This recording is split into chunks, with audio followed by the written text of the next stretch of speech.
This is the model that we have of the Hewlett. This Hewlett model was built by a local Ashtabula man, Mr. Werner Pearson.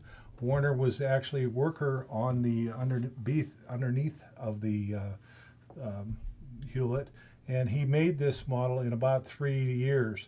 He did not believe in making a model that didn't have a way of operating, so he had 3 cranks on the back end of this model that he actually used for making it open and close the bucket and turning and doing moving on the model. We have quite a display of items here from Werner's collection. We also found out that many of these items, not only this one, but many of the items he built had an operation. They would actually had to operate, or he didn't make them. This model here, when he was 13 years of age, he built this model.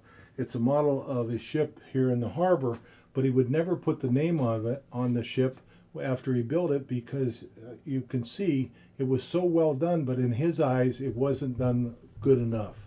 He was a perfectionist. These tools were built by Mr. Pearson, and Mr. Pearson, in building these tools, decided that, you know, everything should have a copy of it so people could see what these things looked like. So he made many different types of tools here.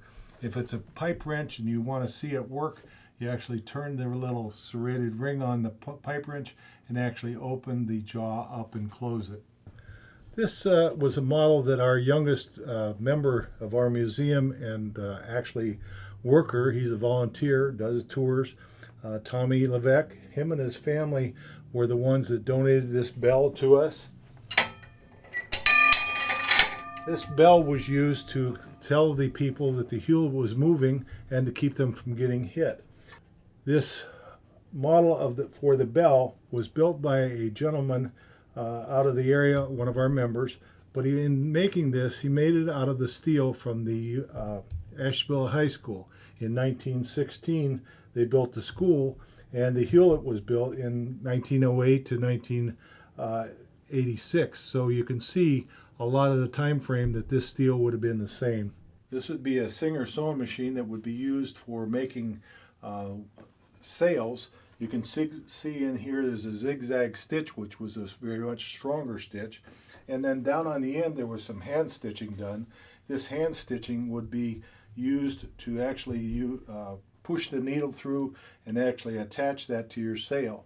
But this is not the best feature that you can see here in our museum. We also have another one over here, and this one is on the red. This actually gives you a much better view of how much detail you could get into on doing that. This is a Waterman outboard engine or outboard motor. This was donated in the 1920s or 1940s to us. This was actually a very big item because it was the first one that was built to actually be able to push a small ship back and forth, or a small boat, fishing boat or whatever you might call.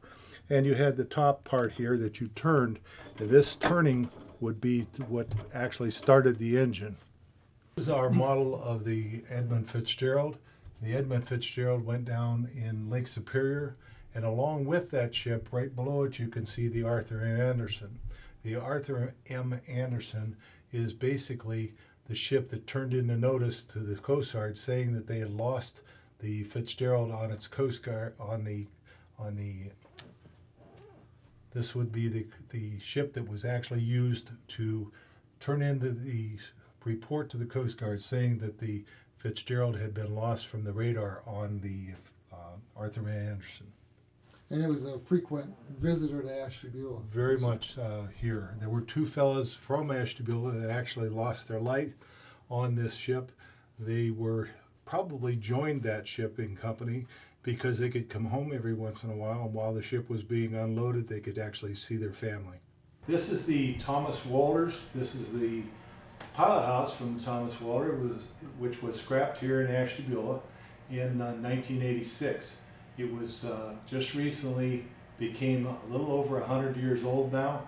So we have a 100-year-old pilot house to actually show people what it was like aboard a ship and where the captain would have been active in his activity.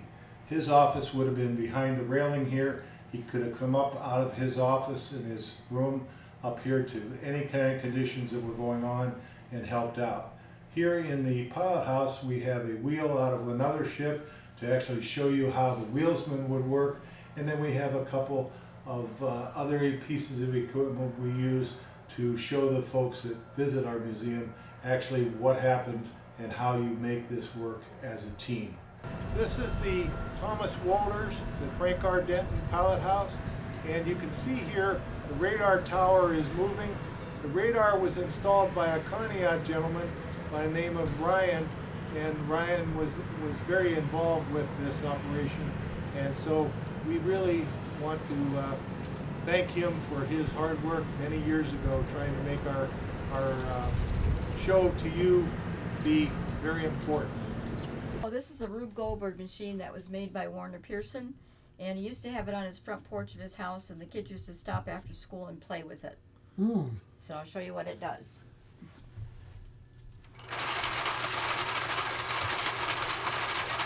Everything does something, nothing does anything.